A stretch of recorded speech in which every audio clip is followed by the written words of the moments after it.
Olá pessoal, hoje, sábado, dia 20 de junho, né? Hoje é o dia da advocacia trabalhista e por coincidência teremos uma live com dois advogados trabalhistas, eu e Alvino. Vamos falar sobre democracia. E por falar em advocacia trabalhista, está aqui entre nós César Brito, grande baluarte advogado trabalhista, já atuando no Brasil. Já estamos, olha, e a galera é fiel, tá voltando todo mundo voltando para a live. Já tem o mesmo problema. Alvino, eu testei aqui há pouco com a minha câmera para ver se era problema. Não é o problema com a sua câmera, viu? Eu testei a minha também. Eu testei a minha antes, tá ok. Não sei por que quando estabelece a conexão, ela congela. Entrou aqui Paulo Ralim, Rose, Paulo Carvalho, tem muita gente aqui querendo lhe ver, viu? É uma pena, mas eu não estou conseguindo. Só é a voz, Eu não estou conseguindo. mas está conectando. Aqui está dizendo que está conectando. Mas a nossa live hoje é para falar sobre democracia. Diga aí, Davi. Então, assim, Albino, se não der para a gente não perder esse debate, a gente vai fazer com o seu áudio. O mais importante são as suas palavras, o conteúdo, né, do que efetivamente tem a dizer. É claro que o ideal é com a sua presença, sua imagem, mas vou tentar aqui, estou tentando. E a única possibilidade. Olha, César Brito, como sempre, Aí, poeta, viu, Alvino? oi. Você viu que César escreveu aqui? Quando o brilho é grande, a imagem ofusca. É isso mesmo. Só César, hein? Então, até o limão tá fazendo a limonada, aí, como o César gosta de dizer. Aí César fez do limão a limonada aí, hein? Vamos lá. Bom, da minha meu amigo Alvino. Podemos fazer sem imagem, não tem problema. Pois é, então assim. Querem me ouvindo? Como o César disse, quando o brilho é grande, ofusca a imagem. Então, vamos, Alvino, eu quero aproveitar para parabenizar, né, os advogados e advogadas trabalhistas. Hoje é o dia da advocacia trabalhista. Nós que resistimos e resistiremos, né, aos atentados contra os fundamentos do Estado Democrático de Direito, né? E que a nossa essência, o nosso compromisso ético enquanto advogados e advogadas trabalhistas é defender os valores sociais do trabalho, né? Nesse conceito, nessa concepção dos valores sociais do trabalho, abrange todos e todas os advogados trabalhistas, aqueles que defendem os interesses dos empregadores e dos empregados, mas sempre com o compromisso ético de manter efetiva os valores sociais do trabalho, porque eles são dos fundamentos do Estado Democrático de Direito. Então, estamos de parabéns por essa resistência, essa sobrevivência a todos esses ataques e vamos continuar firmes e juntos, unidos. A nossa live de hoje é sobre democracia e convidei, né, Alvino, né, colega, amigo, advogado. Ele, além de advogado, é professor da Universidade Federal de Sergipe e presidente do Observatório de Democracia da OAB de Sergipe. Por falar em OAB de Sergipe, segunda-feira, a nossa live é com o presidente da OAB de Sergipe, meu amigo Inácio Kraus, em que ele vai falar aqui neste canal as ações institucionais da OAB durante a pandemia. E amanhã, uma live, a biografia de Luiz Gama. Amanhã, domingo, e as lives são todos os dias. Quem não aguentar, se deite, como diz o poeta Vardo da Lotérica de Itabaiana, né? Mas amanhã, por que amanhã a live de Luiz Gama? Amanhã é dia 21 de junho e é o aniversário de Luiz Gama. Ele nasceu em 21 de junho de 1830. Vai ser bacana a live e estará comigo nessa live a colega advogada Maísa Guimarães, que ela é advogada e militante do coletivo Luiz Gama, aqui em Sergipe.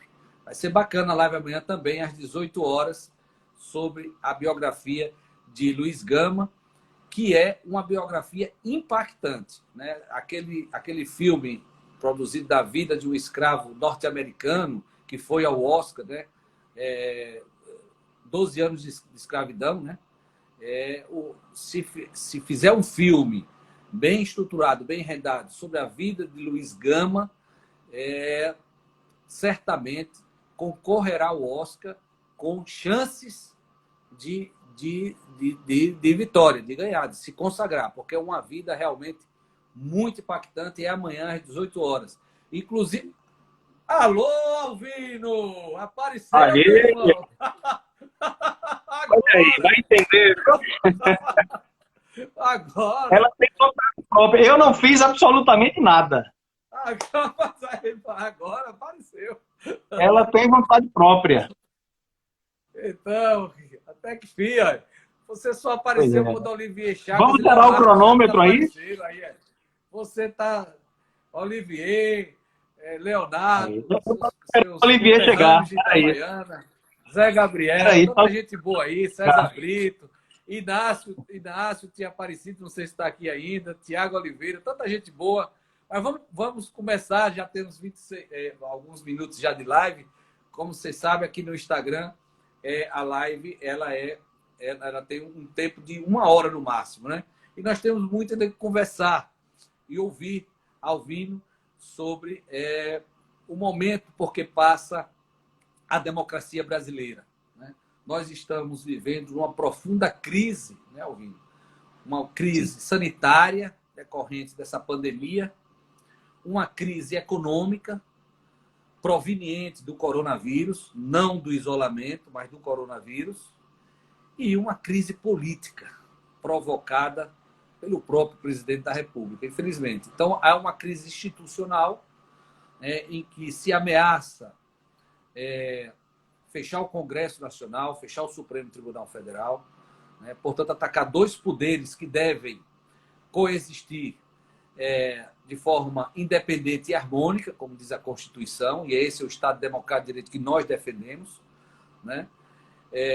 E neste momento, nesta crise, nós temos um Ministério da Saúde em plena pandemia, com mais de um mês com o ministro interino, com vários ministros sendo exonerados, inclusive agora o último, o da Educação, com uma crise tremenda também do ponto de vista político. Eu queria, nessa primeira parte da nossa live, que você fizesse uma avaliação, né, dessa crise, né, política e como sair dela. Boa noite, Alvino.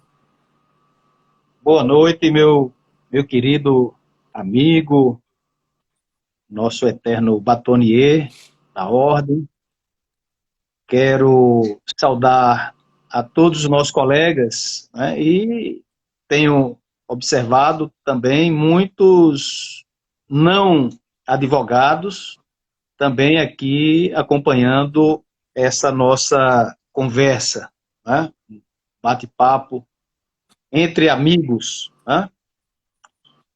Eu tenho refletido, nós temos refletido muito sobre, não exatamente agora, mas particularmente o Brasil mergulhou num ambiente institucional um tanto instável, né, e extremamente perturbador desde o afastamento da ex-presidente Dilma. Desde então, nós perdemos a normalidade institucional. Esse é o registro que nós temos que fazer. Essa crise institucional surgiu a partir do episódio do afastamento, da deposição de uma presidente democraticamente eleita. Não se toma uma decisão dessa envergadura sem pagar um preço. Será que as pessoas pensavam que a deposição, como se deu e da forma como ocorreu, resultaria de forma gratuita? Acreditavam-se. Muitos diziam à época, é só afastar a presidente Dilma e tudo volta ao normal. E eu pergunto a todos que estão nos ouvindo, aonde está essa normalidade? Em que momento ela aconteceu? Então, nós não podemos analisar uma crise em função apenas desse fenômeno mundial que é a pandemia. Porque essa crise, na realidade, existe desde 2016. Ela está atingindo o seu ápice. E a tendência de uma crise que não se resolve é como uma doença que não se trata. Eu percebo uma febre de 38 graus, senão daqui a pouco essa febre passa. Ela aumenta para 38, 39, acho que já passou dos 40 há muito tempo. Já estamos à beira de uma convulsão. Então, a vida institucional brasileira está a um passo de uma convulsão, se é que já não estamos, porque esse fator adicional, que é a pandemia, está agravando ainda mais esse processo. Então, eu acho que nós temos que estabelecer essa compreensão. Não é um fato, não é um momento isolado. Nós temos que contextualizar esse momento em que nós estamos passando. Eu fui rever lá nos primórdios da democracia e eis que encontrei essa resposta que, de certa forma, até me conforta, me tranquiliza. Platão, quando começa a escrever sobre a República, ele começa a desenhar o modelo de Estado republicano e logo percebe que a República somente pode existir, a única forma possível de governo na República é a democracia. Por que a democracia? Eu encontrei uma frase no livro 4 da República, de Platão, que serve para nos tranquilizar. Ele diz: nada é belo sem esforço. Não existe beleza sem esforço, sem sacrifício, sem penas. Então, se nós queremos atingir a beleza, temos que saber que isso custa um esforço. Então, isso deu no momento em que a Grécia, o mundo ocidental, estava começando a viver em cidades. Nós estávamos, o Ocidente estava deixando aquela condição de mundo primitivo, de povos bárbaros, para habitar as nossas primeiras cidades. E a democracia foi definida como um convite aos cidadãos a se reunirem. Olhe qual é a primeira visão sobre a democracia. Um convite a se reunir dentro da cidade. Qual era o conceito de cidade que Platão, lembrando que Platão nunca foi comunista, pelo amor de Deus. Daqui a pouco vai ter gente dizendo que Platão é comunista. Pelo amor de Deus. Nós estamos falando de algo que ocorreu há cerca de quase 20 séculos antes do Manifesto Comunista de Marx e Engels. Né? Então, a democracia buscava atingir o conceito de uma cidade justa, de uma cidade boa. E o caminho para a construção da democracia, e vejam que não foi Marx quem disse isso, foi Platão. Platão, há cerca de 300 anos antes de Cristo, já definia a cidade como a cidade dos ricos e a cidade dos pobres. Então, sempre haveria, segundo Platão, o conflito entre a cidade dos ricos e a cidade dos pobres. O papel da democracia é exatamente pacificar essa relação, se é que isso é possível. Como isso é possível? E trazendo, né, então veja que Platão já dizia que à medida em que um homem enriquece, ele empobrece os demais. E aqueles que vão se tornando mais ricos, por um lado, tornam os demais ainda mais pobres. Se nós formos analisar não apenas o Brasil, mas o mundo, o capitalismo no século XXI, estamos entrando, né, na terceira década do século XXI. Qual a condição econômica mundial, até mesmo nos Estados Unidos, né, em termos de desigualdade social? Esse é o grande desafio da democracia desde a antiguidade. Platão já dizia que a democracia era a única maneira de fazer com que a cidade dos ricos pudesse conviver com a cidade dos pobres. E aí veio o Clístenes, né, e quis mudar, através da democracia, o desenho da cidade grega, onde a aristocracia habitava o litoral. Qualquer semelhança com os dias atuais não é coincidência. Na Grécia, de Platão e de Clístenes, a aristocracia habitava o litoral, havia aqueles que habitavam a zona urbana e os pobres viviam nos campos da Grécia. E Clístenes disse, nós temos que criar um regime de governo que reúna essas três cidades.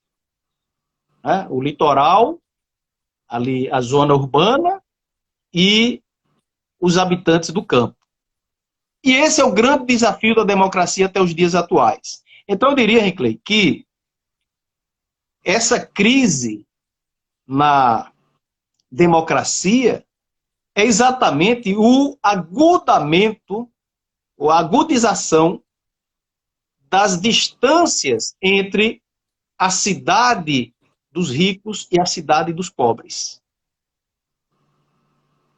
O problema hoje, a crise na democracia norte-americana, não é apenas a nossa. Os Estados Unidos estão sob protestos há quase um mês. Não é apenas por uma questão de preconceito racial, não é apenas o racismo. Aliás, o que é o racismo? Senão uma política que surgiu a partir de um modelo econômico, né, que foi o que deu origem, né, ao preconceito racial contra os povos originários da África.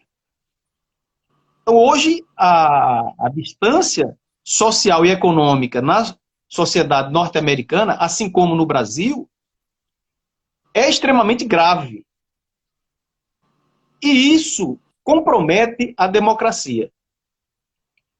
Podemos observar que, naqueles países que possuem a melhor política de distribuição da riqueza, aqueles países do norte da Europa, começando pela Alemanha, até chegarmos nos países escandinavos, que são exatamente, né, as economias com as melhores os melhores índices de distribuição da riqueza produzida, da riqueza gerada. Veja se está havendo crise na democracia alemã. Pelo contrário, a Alemanha consegue resistir à pressão da crise que se abate sobre outros países da comunidade europeia. Mas não se fala em crise institucional na Alemanha, mesmo em plena pandemia. A Alemanha suportou todo esse processo enquanto França, enquanto Itália, enquanto a Espanha, enquanto o Reino Unido. A Alemanha suportou sem maiores sobressaltos. E os países mais ao norte, então, por que isso? Pesquisem.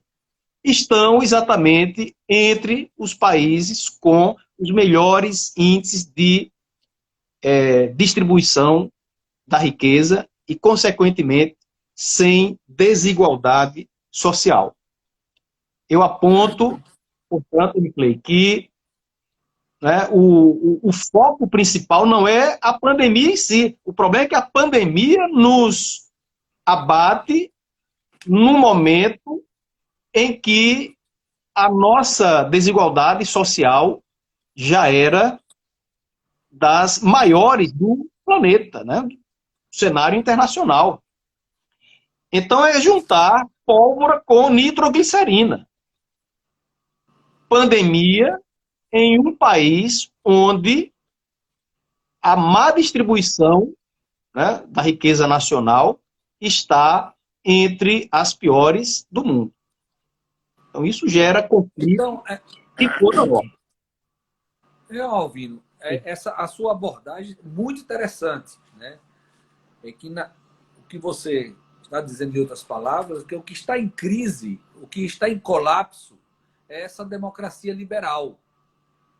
E não a democracia liberal, a democracia formal, que sempre foi a democracia brasileira, desde do início da República, né?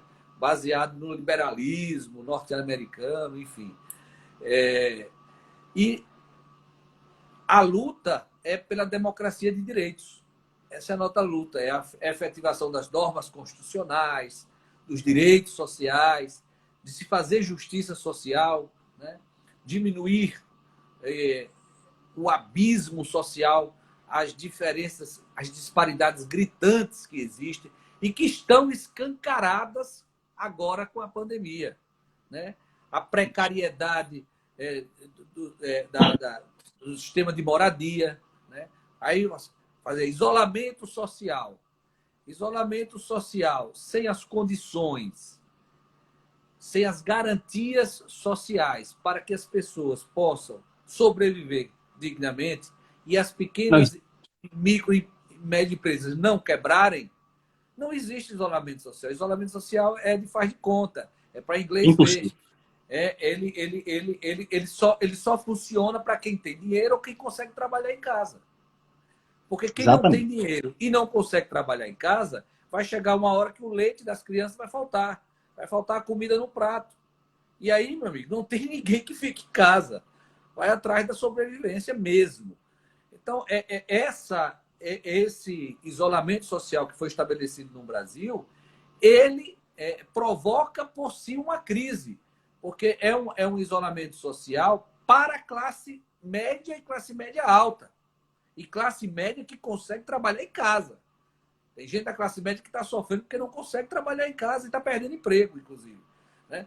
Então, e você fez uma abordagem muito boa, do ponto de vista excelente a sua abordagem, do ponto de vista que a democracia que está em crise é a democracia liberal. Quando há uma democracia de direitos, a democracia social, em que se encurta as diferenças sociais, né, que se diminui, é claro que a diferenças de classes é própria do regime capitalista. Mas há o capitalismo mais brando, vamos dizer assim, e que se efetiva o Estado Social de Direitos, como você bem citou, a Alemanha é um bom exemplo, e outros que já entraram em colapso. É isso que o povo democracia. E aí, inclusive, dá espaço para lideranças, né, como Trump, Jair Bolsonaro, né, e aí mundo afora, comece a chegar ao poder. Essa chegada do poder de personagens como esses é fruto dessa falência da democracia formal, da democracia liberal, né? A democracia superficial, que fica na superficialidade, que no Brasil vem desde o início da República. E está na hora de virar esse jogo. Mas, para além disso, hoje o presidente Bolsonaro tem gerado uma crise ainda maior aqui no Brasil. Porque, em verdade, ele se elegeu com duas bases. Uma,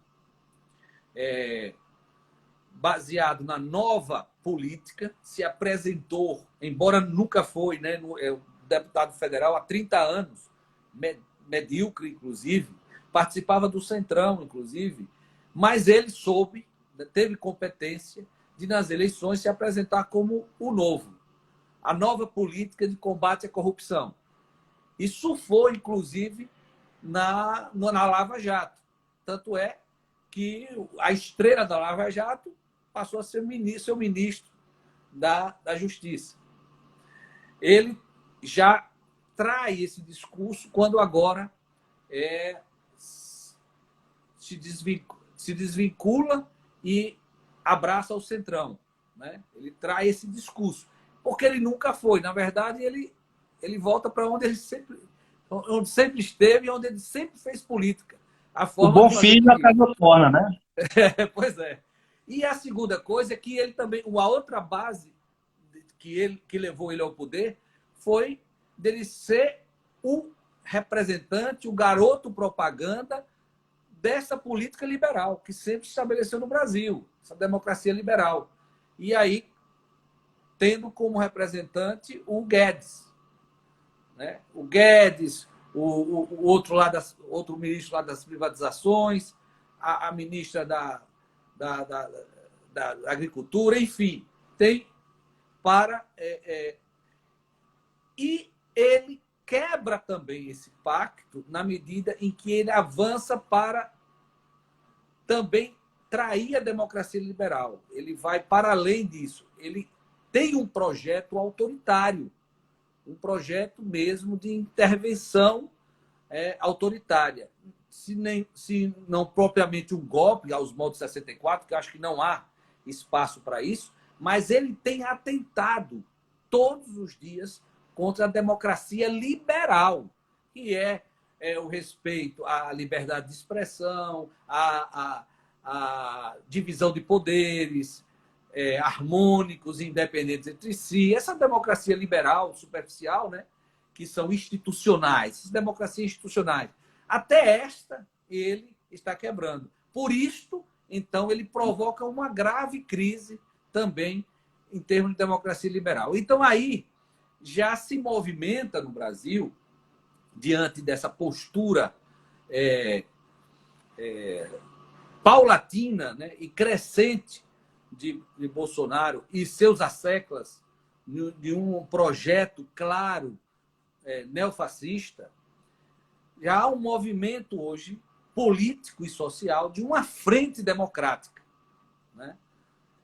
E eu queria que você analisasse o que seria possível, o que seria factível nessa frente, qual a abrangência dessa frente que você acha importante, mesmo se você acha importante essa frente democrática, e qual a abrangência, e se essa frente democrática ela teria o objetivo de enquadrar Bolsonaro, né, nesta pauta da democracia institucional, ou não dá mais com Bolsonaro. Ele tem que sair. Essa frente democrática, a democracia, para sobreviver, para se manter em pé, é preciso que Bolsonaro saia do poder. Ou não precisaria tanto.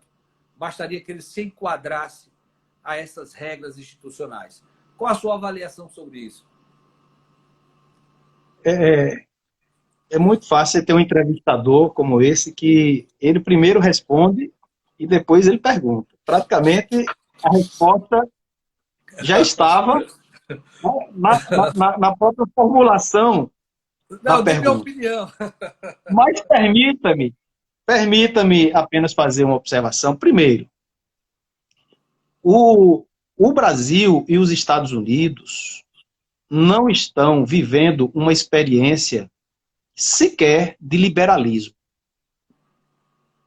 Pelo contrário, eles representam uma ameaça até mesmo para o próprio liberalismo. Essa frente a que você se refere, ela está se formando no Brasil e está também se construindo nos Estados Unidos. A candidata a vice-presidente dos democratas será uma republicana, Condoleezza Rice. É o nome preferido pela ampla maioria do próprio Partido Democrata. E o que é isso? O que significa isso? Essa informação não tinha. Essa informação Condoleezza Rice é a preferida. O próprio Obama está envidando todos os esforços para convencê-la e, segundo informações, ela já teria sinalizado com a bênção do próprio Partido Republicano. Vejam vocês. O Trump é uma persona não grata, dentro e fora do próprio país. Aí você pergunta, como foi que ele ganhou a eleição? Eu fui buscar essa resposta também, né, lá com o nosso amigo Platão. E nós esquecemos de um detalhe, que faz parte do próprio conceito de democracia, quando o conflito, repito, esse conflito se dá entre a cidade dos ricos e a cidade dos pobres. Entre a boa cidade e a má cidade. Quando, no auge dessa crise, no ponto máximo de tensão, surge uma figura extremamente perigosa para a democracia, que, segundo Platão, é o chamado demagogo. Olha uma palavra que estava, né, ultimamente em desuso. Procurem lá em Platão, a República de Platão. Eu estou, inclusive, recorrendo a essas fontes bibliográficas, porque eu não quero ser acusado de ser esquerdista, de ser... Não, quem fala isso é o fundador da civilização ocidental. Então, nesses momentos, surgem figuras que sinalizam para os famintos com a possibilidade, com a promessa de saciar sua fome. E os pobres tendem a seguir essa figura do demagogo. Nos Estados Unidos, você viu que Trump disse, olha, eu vou devolver os empregos aos norte-americanos. Devolver o emprego significa a taxa de desemprego nos Estados Unidos estava alcançando um índice sem precedentes. Então, mediante essa promessa, a própria juventude votou em Donald Trump, que é a figura do demagogo. Ele não é uma coisa nem é outra. Ele não é direita, ele não é esquerda. A figura do demagogo, segundo Platão, dá origem a uma outra figura, né, que o próprio Maquiavel também, né, se insurge, que é a figura do tirano. O demagogo é a fase inicial da tirania. O demagogo é um estagiário de tirano. Se você permite que eles governem, né, eles pretendem se tornar tiranos. Então, o que o Bolsonaro pretende, na realidade, ele é um pretendente à condição de tirano. E isso faz com que liberais, sociais-democratas, socialistas, né? Andei procurando ver alguma manifestação do Bernie Sanders, por exemplo, que representa o lado mais à esquerda do Partido Democrata. A tendência é que a Condoleezza Rice possa ser simplesmente aclamada a vice na chapa. Então não vai ser uma chapa dos democratas, do Partido Democrata. Será uma frente que reunirá liberais até aqueles que são mais próximos, né, do pensamento socialista, mais à esquerda. Então, na realidade, a gente precisa tomar esse cuidado, porque Bolsonaro, Trump, né, eles não são absolutamente nada, eles são inominados do ponto de vista político, do ponto de vista econômico. Né? Eles são eles próprios, eles têm vocação para tiranos. Essa que é a realidade. Então, eles representam, e os liberais aqui no Brasil já se deram conta disso, que ele representa uma ameaça, ora, para o próprio liberalismo. Mas quem gerou essa crise que permitiu a esses aspirantes, né, a tiranos, chegarem ao poder nos Estados Unidos e no Brasil? Os dois países mais importantes do continente americano. Duas nações que estão entre as 10 nações mais importantes do mundo.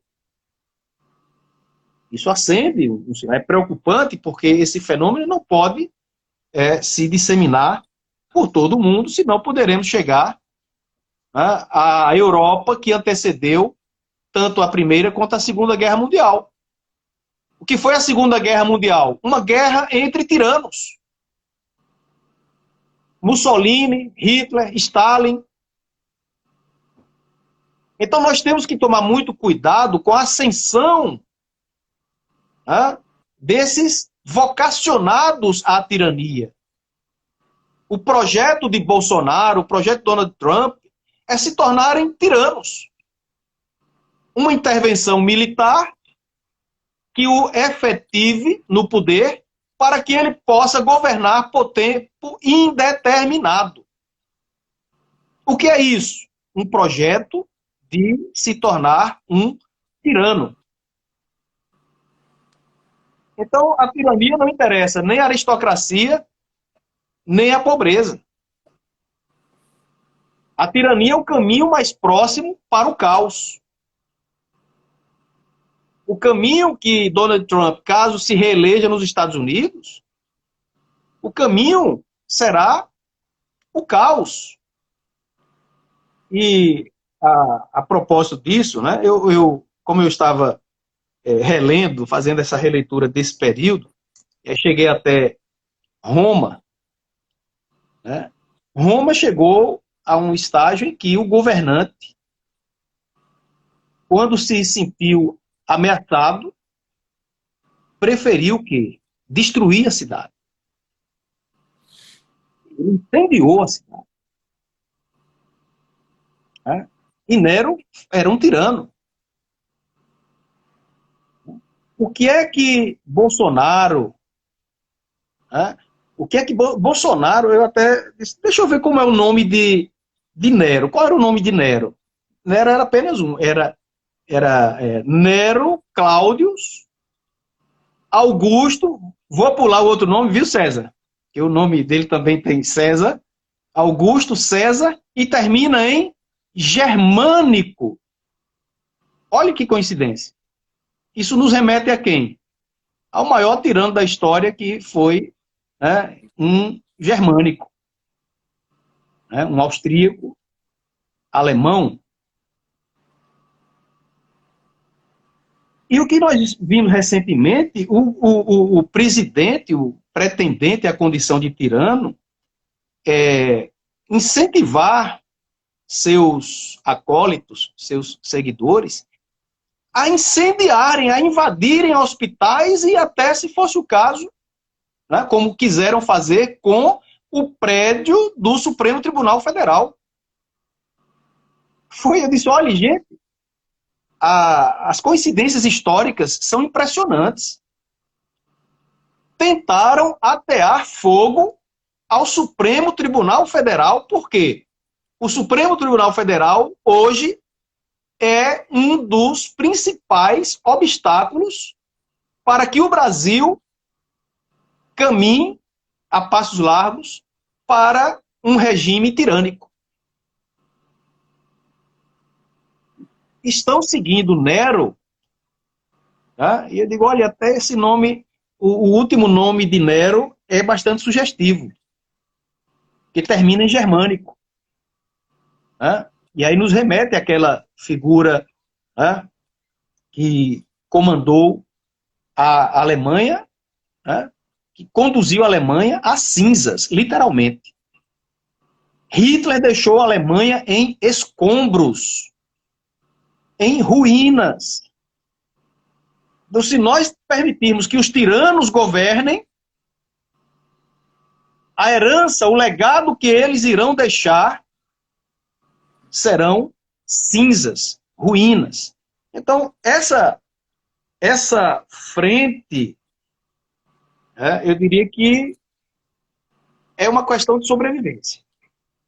Nós precisamos deter a marcha desses tiranos. Já foram longe demais. Nós brincamos demais com o perigo, gente. Os norte-americanos se deram conta, estão pagando um altíssimo preço. Porque vocês estão vendo lá, né, que o tirano ele quer incendiar a nação, ele não quer pacificar. Trump, em nenhum momento, quer pacificar o povo, a sociedade. Não. Ele joga ainda mais combustível. Porque o que ele quer, assim como Nero quis, lá atrás, foi ver Roma pegar fogo. Era a única forma que ele entendia de salvar, né, o seu poder. Era não deixar que ficasse pedra sobre pedra. Então, se nós não realmente acordarmos para a gravidade desse momento, nós temos dois tiranos que já percorreram uma trilha que não era para que eles tivessem, né, percorrido. Não poderiam ter chegado aonde chegaram. Então agora, eu diria, é o momento de nós buscarmos restabelecer a democracia. Vamos ter que devolver os direitos que foram roubados do nosso povo, principalmente daqueles que vivem na cidade dos pobres. Essa frente aqui, ou lá nos Estados Unidos, tem que assumir o compromisso de devolver os direitos básicos que foram arrebatados do povo brasileiro. Sem isso, sem rever a reforma trabalhista, que eu me recuso a usar essa expressão, não houve uma reforma, foi uma subtração apenas de direito, e que os empresários estão vendo qual foi o benefício, qual foi a vantagem que esses empresários tiveram com a reforma trabalhista e com tantas outras medidas.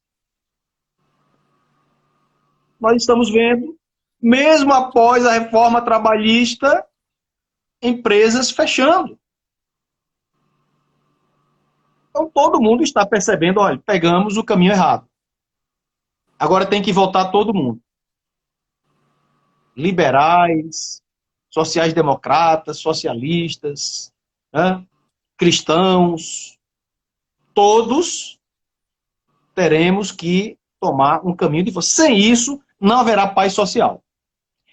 E eu pergunto, é possível democracia sem paz social?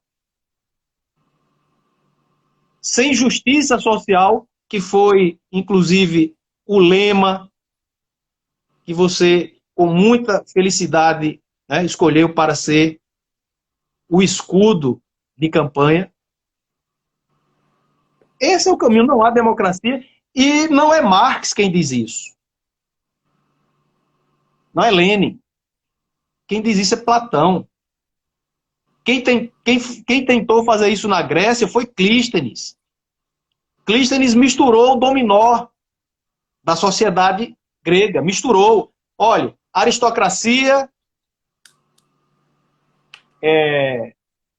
plebeus, todos serão ouvidos, todos terão assento à ágora, né, que era aquele espaço onde se reuniam, né, aristocratas, os patrícios, os plebeus. Então nós temos que, no Brasil também, nós temos que reunir todos e retomarmos o caminho de onde ele foi interrompido. Mas ele não foi interrompido com a eleição de Bolsonaro.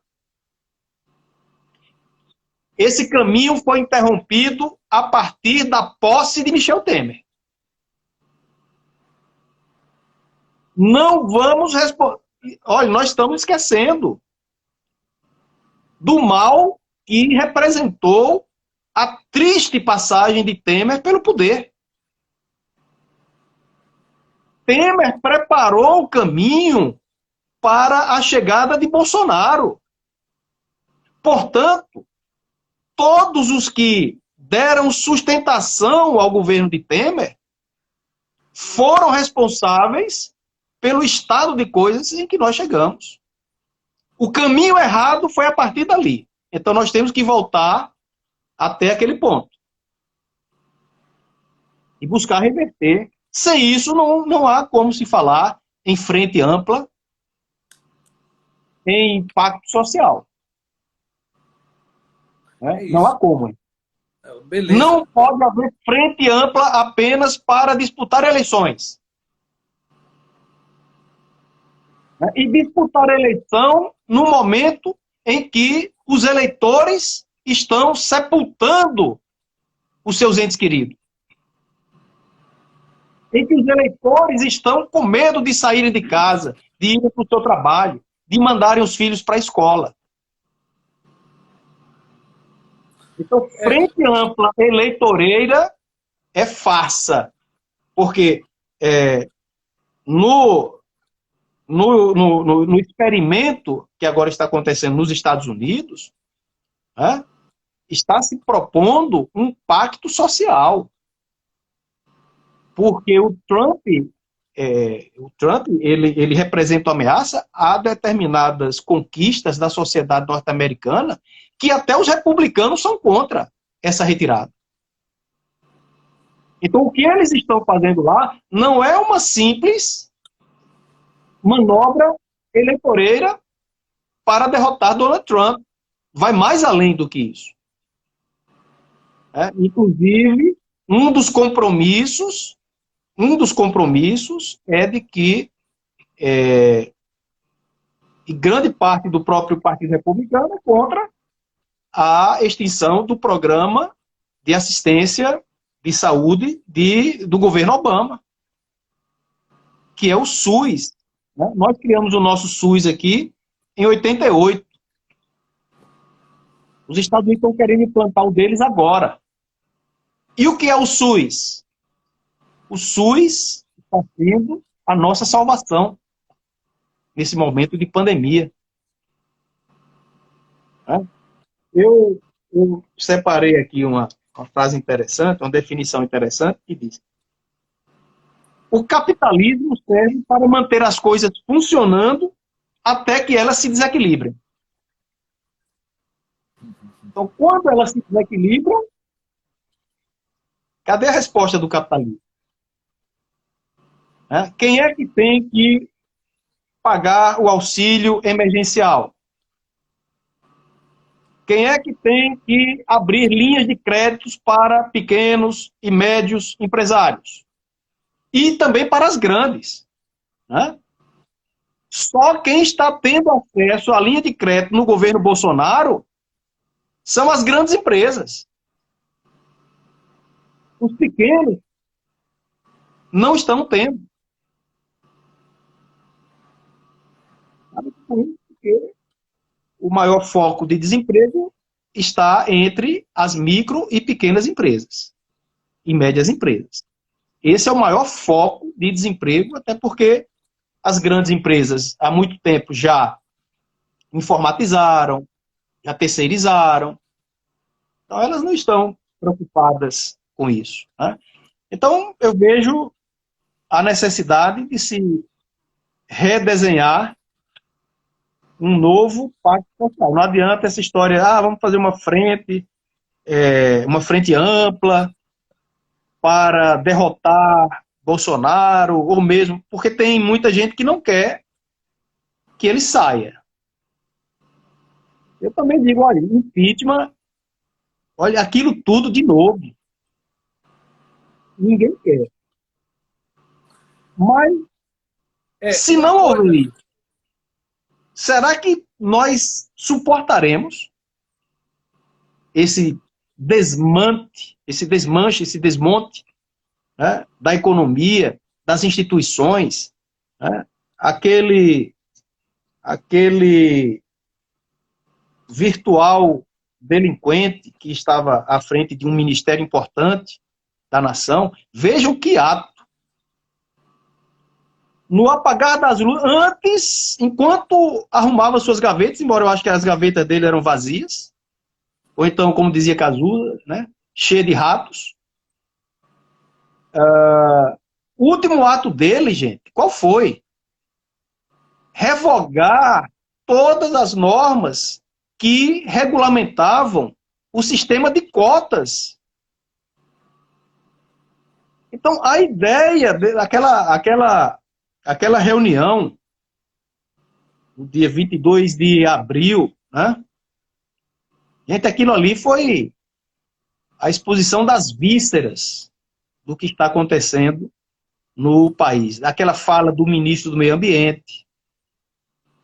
Então, o projeto deles é o projeto de Nero. É destruir Roma. Então, eles querem deixar, se eles cumprirem os 4 anos de governo, não deixarão nada. E aí, como essas medidas são inconstitucionais, o Supremo Tribunal Federal, como guardião da Constituição, tem o dever institucional de invalidar essas medidas. Por isso que toda essa ira contra o Supremo Tribunal Federal.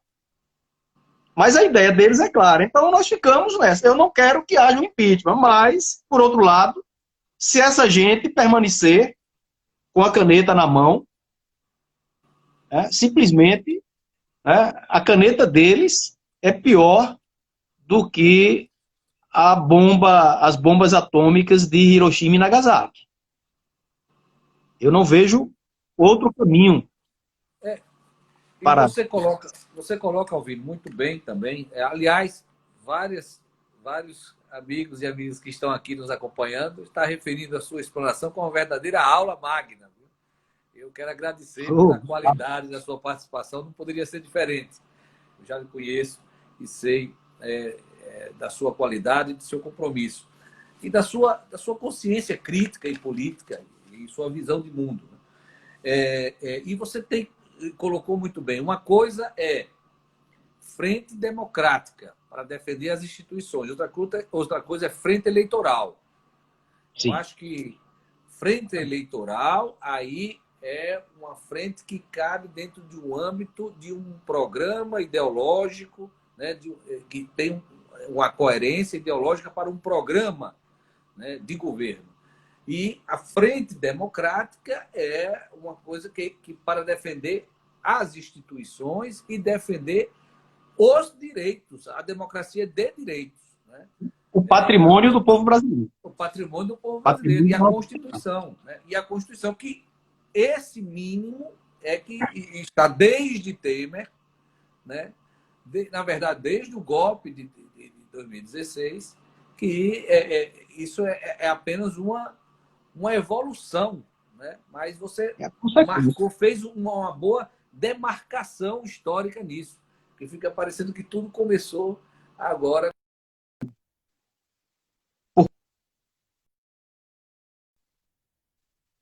Outra coisa que ficou bem claro na sua explanação, e da qual eu concordo, eu quero dizer também, além da nossa querida vice-presidente Ana Lúcia, quem está aqui conosco, nos prestigiando, é o Pedro Ivo, presidente nacional da Rede Sustentabilidade. Ele, inclusive, concordando com você quando falou sobre a reforma trabalhista, disse que, na verdade, ali foi uma contra-reforma. Pedro Ivo, que por muitos anos foi dirigente da CUT Nacional, né? É um militante ativo, e quinta-feira estará conosco na live, na nossa live nesse canal, quinta-feira, né, falando sobre a Carta da Terra, de onde ele é um dos militantes ativos da Carta da Terra. Mas eu queria falar, você colocou, Alvino, muito bem, que nós estamos vivendo num impasse existencial, né, desse momento, um verdadeiro impasse existencial diante dessas sandices, né, calculadas, né, do presidente Bolsonaro. E que ele não esconde. Bolsonaro tem, vamos dizer que assim, ele tem uma...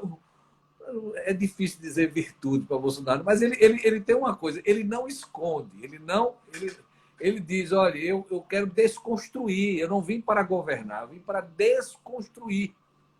Não é? Desconstruir. E isso ele falou publicamente ao Olavo de Carvalho nos Estados Unidos. E o que ele está tentando fazer é desconstruir mesmo. Terra arrasada, como coisa de tirano, como bem você fez a comparação histórica com Nero. Né? Então, diante desse projeto de terra arrasada, de desconstrução, será que vale isso não é liberalismo? Isso não tem nada a ver com liberalismo. Vale a pena manter Bolsonaro até 22?